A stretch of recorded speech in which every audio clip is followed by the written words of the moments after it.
So it was summer 2007, a really hot day. I drove my car to work, parked it in the parking lot, turned off the ignition, and then I just sat there, getting hotter and hotter. The air on my skin was hot, beads of sweat were forming on my brow, because I just couldn't bear the idea of getting out of my car, going upstairs, and starting my workday. So what was this job, you wonder, that I couldn't bear to go to?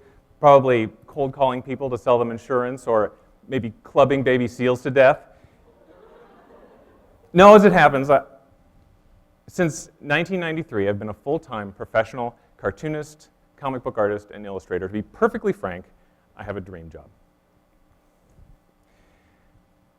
In August 2004, my wife and I came back to the United States.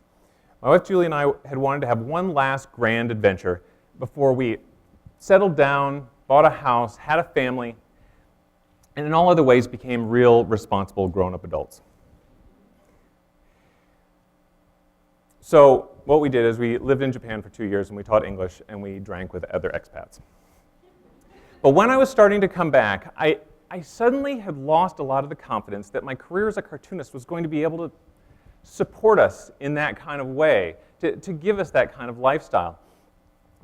My career was well established, but it had always been sort of at my own whims. Like, I would do this project because it was fun, and I would do this project because it was for a friend, and this one because I respected this person, and this one because it raised my profile a little bit.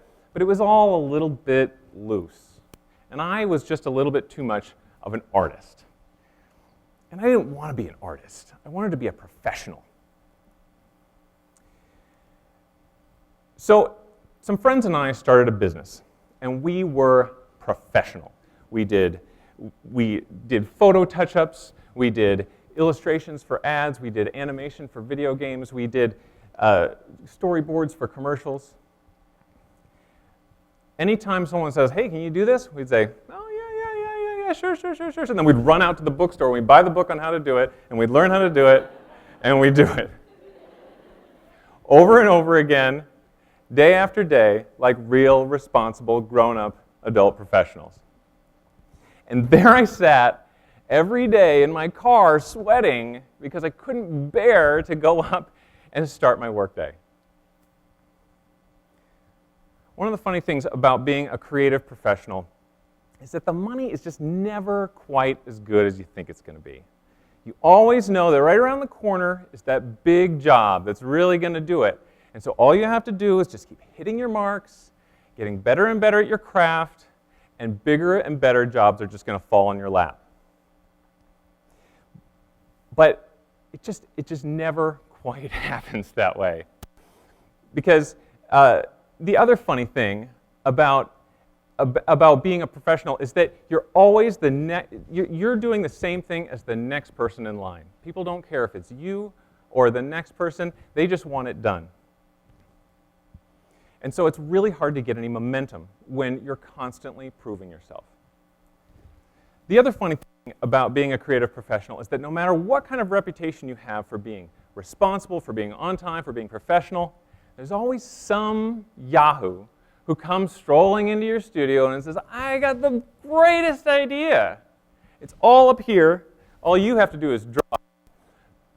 We don't have a budget right now, but when we do have a budget on another project, we'll make sure that we come back to you. And, well, besides, it's going to be great exposure.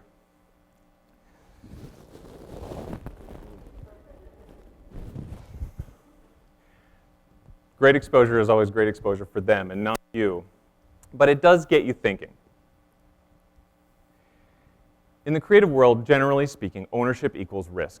If you own something, largely you have risked something to get it. And sometimes that's just money, and sometimes it's time, sometimes it's your reputation, sometimes it's your skill, and sometimes it's all the other things that you could have been doing when that happened. I had been thinking constantly about second-guessing clients and trying to adjust my art style so that it was exactly what they wanted. And I need to do something that was just for me. So some friends and I, some of the same friends and some different friends, created the 144-hour graphic novel project. It's 12 chapters, 12 pages each, 1 hour per page. brutally fast.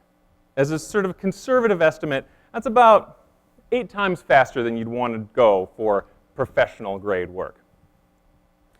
For my concept, I chose this sort of old, half-thought-out idea I'd had called the Infernal Adventures of Heck Hammarskjöld. It was a 40s-esque pulp action adventure with a gunslinging hero, his mummy sidekick, and they explored Dante's Inferno. It was going to be a rip-roaring, rock'em sock'em, good time adventure. Late 2007. I don't exactly remember the day because I don't really want to think about when it was. My wife and I were in a doctor's office and we were getting our 13-week ultrasound. We were thinking about a friend, we were talking about a friend and laughing about something they had done that week that was it was either in character or out of character, I don't really remember. When all of a sudden, the ultrasound tech excused herself, cleaned us all up, and moved us to another room. And then a doctor came in. She told us that our baby's heart wasn't beating. We'd had a miscarriage, and it was our 8th.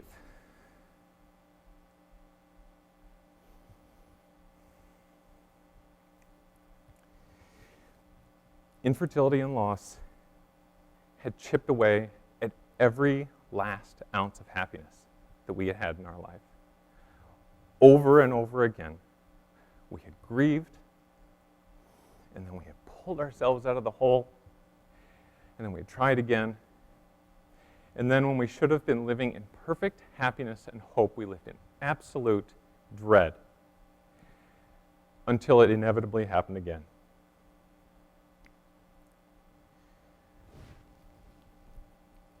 In my book, this zany, wacky, high-concept adventure became this. Our hero, Heck, who is now sad, melancholy, downbeat. His best years are behind him.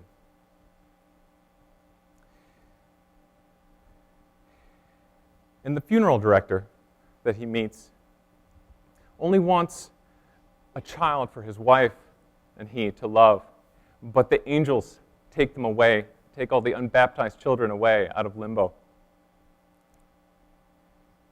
And despair and death and dread are everywhere.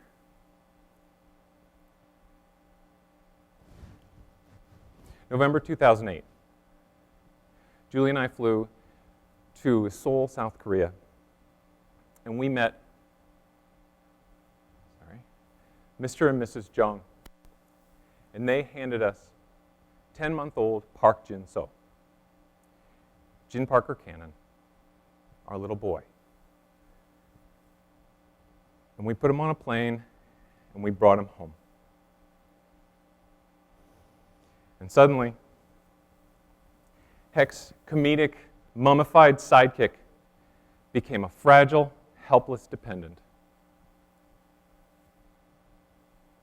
And Heck's sole fear is whether or not he can protect him.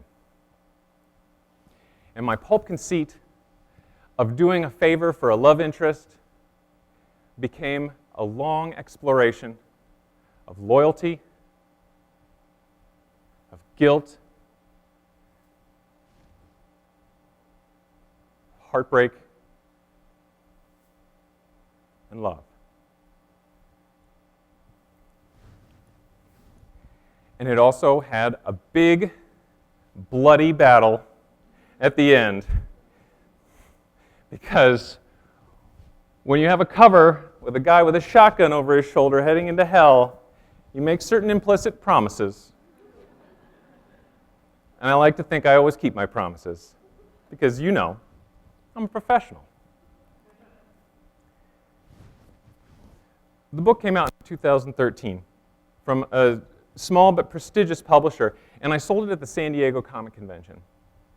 There were some people who were interested in genre fiction, and some people who were intrigued by the cover, and there were some people who had followed my work since the late 90s. But that was about it. The conventional wisdom about publishing is that if a book doesn't hit in about a month or two, that's pretty much all she wrote. But for the first time, that didn't matter to me, because this book wasn't a stepping stone to anything else. This was a book that for once I had put my own ideas onto paper, and if there were 10 people that read it and liked it, that's fine. I had a professional career to fall back on. And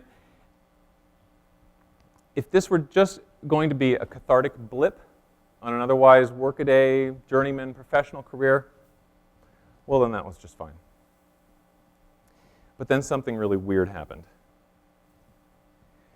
Reviews started to trickle in. First, there were some good ones. And then there were some great ones. And then there were some embarrassingly hyperbolic ones. The book started popping up on Best of the Year lists. And then it was on Best Horror Comics of All Times lists. And then it became on Best Graphic Novels of All Times list. It started winning awards. It won Best Graphic Novel of the Year. It won me Best Cartoonist of the Year. This sloppy, bloody, this was a work that was done, at least at the outset, as a lark, 1 hour per page. Just slapping together scenes in minutes before I had to draw them. And the worst lettering that I have ever done.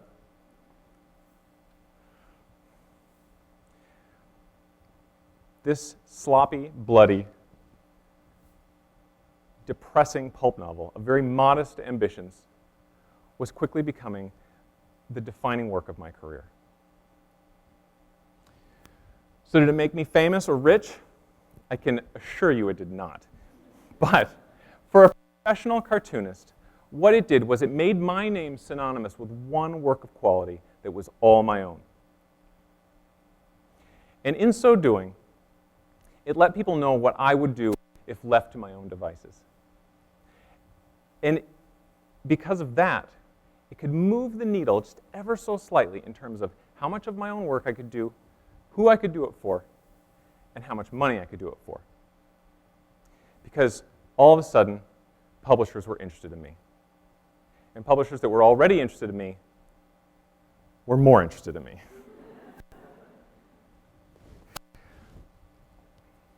And for once, they were all interested in me for the right reasons. Clients now wanted what I brought to the table. Now, no one wanted a solid run on Batman from me. No one wanted a script for beats. Publishers wanted something that I had wholly created. And reviewers wanted me to comment on ideas that were important to me. And readers, who are the most important clients of all, they wanted a story that would invite you, sit you down, tell you a little something about the author's inner life.